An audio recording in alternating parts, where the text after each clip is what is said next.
I'm definitely honored to be in that situation and a position to share the ring with another great. You know, it's gonna be a hell of a night come September 13th. No, it definitely don't matter. You know, the odds can't fight for him, so you know it is. Terence Crawford has fired a bold warning toward Canelo Alvarez ahead of their explosive September 13th showdown. Yet, rising star Virgil Ortiz Jr. doubts Crawford can overcome the massive challenge. He stressed that jumping up 3 weight divisions to face one of boxing's most dangerous champions is a risky gamble. Ortiz praised Crawford's sharp ring IQ, slick skills, and ability to adjust under pressure, but insisted that Canelo's power, size, and precision remain superior weapons. Pointing to Alvarez's brutal check hook that stunned Berlanga, Ortiz argued it proved Canelo's timing is still elite. Even so, he admitted that if Crawford pulls off the upset, he'll rank him as Ortiz's all-time number 1. He beats Canelo, he'll be like my number 1 fighter of all time.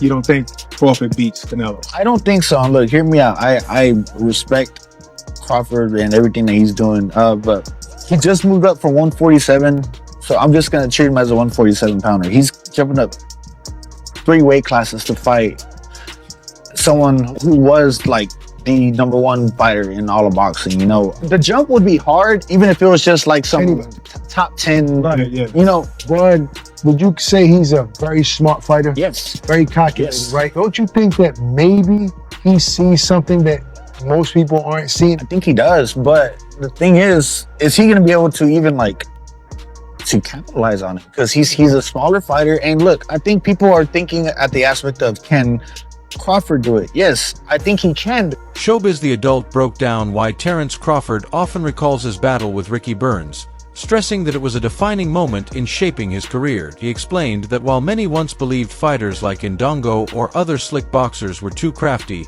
Crawford always found a way to outbox and control them with patience.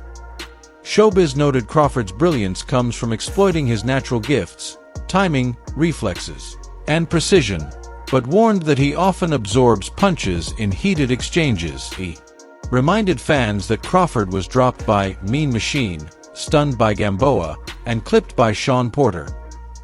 Ultimately, he argued that even at 38, Crawford remains the same fearless warrior, forever Terence Crawford. Then why Crawford always brings up Ricky Burns because of this. Burns needs to knock him out of that. Condition wasn't the best.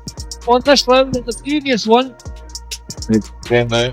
That's Crawford, y'all. That's Crawford. That's the same one against Madrimov that y'all said Madrimov was too tricky. He ain't too tricky. Just box. Terence Crawford, even if he starts off boxing, at the end of the day, he uses his natural gifts, his timing, his reflexes, and everything to land great shots on you. And he does it, bam.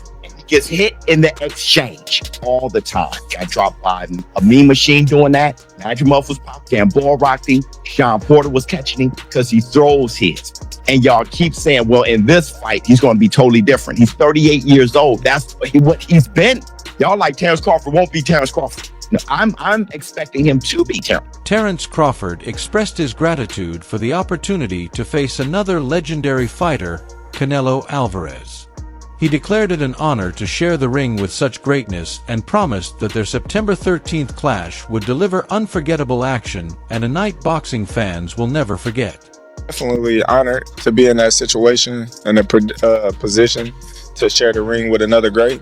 You know, it's going to be a hell of a night come September 13th. When questioned about Canelo Alvarez's criticized performance against William Skull, Terence Crawford responded with calm perspective. He reminded reporters that his own previous fight had also drawn criticism, suggesting both champions have areas to sharpen. Asked whether he planned to unleash a more aggressive, explosive version of himself on September 13th, Crawford kept it short and mysterious, saying, "That's exactly why people need to watch the fight." He closed with a direct message for Alvarez: "See you soon." Against William Skull, do you have more confidence from that fight? A lot of people criticized my last performance, so, you know what I mean? We both need to step it up, I guess. That's one from me, Terence. Obviously, we've seen Turkey Al Shaikh mention no Tom and Jerry fights. You've said yourself you're going to put it on him, you're going to come for him. Do we see an explosive Terence Crawford that people won't have been expecting to see? That's why you got to watch the fight so you can see. I'll get a message to Canelo. See you soon. Brian Norman Sr. voiced strong confidence in Terence Crawford's chances against Canelo Alvarez, admitting past lessons taught him never to bet against Crawford after losing money before. Now a firm believer, he praised Crawford as both highly skilled and exceptionally cerebral inside the ring. Having studied him closely, Norman described Crawford as a dangerous presence whose boxing IQ separates him from most fighters. He insisted that dismissing Crawford's chances against Canelo is a mistake, maintaining that with his intelligence, adaptability, and precision, defeating Alvarez is not improbable. It's entirely possible. Crawford, I'm sorry. I'm about to say Canelo. Where did that come from? I got Crawford, man. I learned to not bet against Crawford. I won't bet against Crawford again. I lost a lot of money betting against Crawford. So you know, those days of my life are over with. I've drunk the Kool-Aid. You're a believer now. I'm a believer now. Yeah. Crawford is that guy, man. Crawford is that guy. I'm drinking the Kool-Aid, and you know, I've seen Crawford personally. I've seen him in the ring personally, and I mean, he's a bad man. So I'm gonna have to. I'm gonna have to say, just like with my son, I'm gonna have to say, just with the boxing IQ, with in certain things, man, in certain things, I think that Crawford's gonna figure out a way to win. I don't think this is so. I don't think for how some people are looking at this, I don't think it's so far-fetched that Crawford can beat him. I just don't see that so far-fetched as some people are trying to make it. Ryan Garcia weighed in on the looming super fight, acknowledging that whenever two elite fighters meet, something special can happen.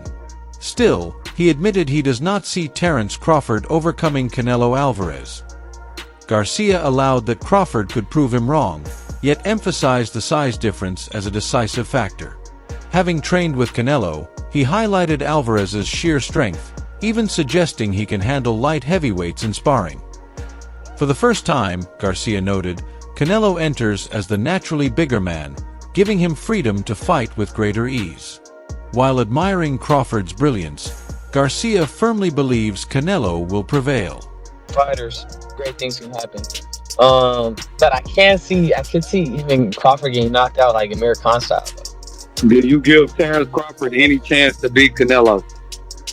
I don't see it happening, but he could definitely prove me wrong.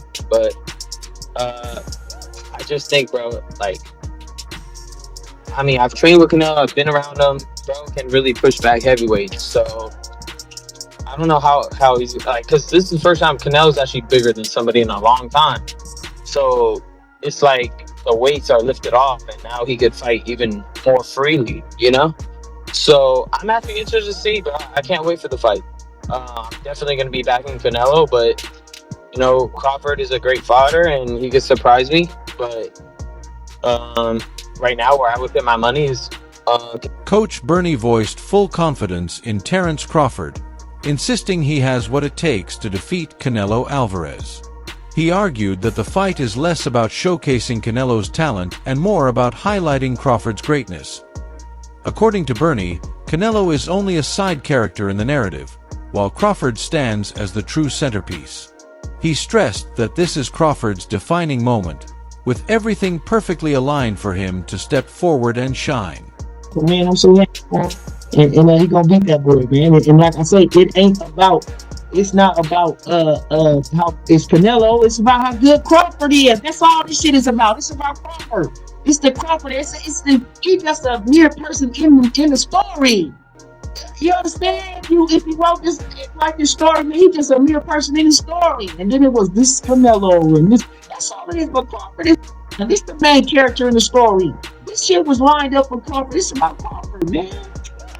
Bernie acknowledged Canelo Alvarez's past accomplishments, giving credit to his legacy, but stressed that even a defeat to Terence Crawford would not tarnish his reputation. He expressed a strong belief that Crawford will succeed where others, including Erislandy Lara, could not. According to Bernie, Crawford's style allows him to hold his ground, land precise punches, and gradually break Canelo down. Bernie added that Crawford truly sees himself as the superior fighter, and he is ready to prove it when they meet in the ring. Canelo, he didn't understand. He don't. He you know what I mean. He can't take nothing away from him because he lose to Crawford. Hell no. But you got to give Crawford enough stand because he gonna do what Laura didn't do. He gonna stand there and bust his ass up. He gonna turn him, boy. That's what he gonna do. He gonna challenge to Laura. But I'm just saying, he gonna do what the other guys didn't do. He gonna him up, man. He gonna fight that motherfucker, man. He gonna beat Canelo's ass, man. And it is what it is. Canelo is great, Bud just greater. That's it. Ain't no separation about that. David Morrell shared his thoughts on Terence Crawford's clash with Canelo Alvarez, labeling it a daunting challenge for Crawford and stressing that Canelo's power is simply overwhelming. Morrell speculated that Crawford may be taking the fight largely for financial gain, yet admitted the danger is very real. He underlined Alvarez's proven strength, toughness, and how notoriously hard he is to beat, and Morrell's view, Crawford could struggle not only to win but even to survive beyond the third round. He ultimately gave Canelo a clear edge, favoring him 60-40 in the matchup. I mean, I say Crawford, but it's a crazy fight. It's too much. It's too much pound for Crawford. I mean, I know him do it for the money, but it's too much. It's too much pound for Crawford, and Canelo is not easy. Canelo is stronger. It's difficult. It's difficult for Crawford to win the fight or to stay from the third round. So, I say 60-40 for Brian "Bomac" McIntyre, Crawford's head coach, expressed full belief that his fighter will defeat Canelo Alvarez. He praised Crawford and the team, calling this a defining moment for the world to see why many regard him as the pound-for-pound king. Bomac insisted Crawford feels no pressure, always follows his own strategy, and training is built on one clear game plan, executed with confidence. He promised fans would be shocked when Crawford adjusts to the new weight and dismantles Canelo. Kenny Porter also dismissed claims that Alvarez would easily win, calling such talk nonsense. Having known Crawford since his youth, Porter highlighted his growth from national tournaments to the world level, proving himself time and again. He emphasized Crawford's calmness, adaptability, and ability to make difficult fights look easy. Meanwhile, Manny Pacquiao advised Crawford to focus on maintaining speed and footwork as he moves up in weight. Abel Sanchez respected both fighters' skill but leaned toward Canelo, citing his size, durability, and defensive craft. Ultimately, opinions remained split, setting the stage for one of boxing's most intriguing showdowns.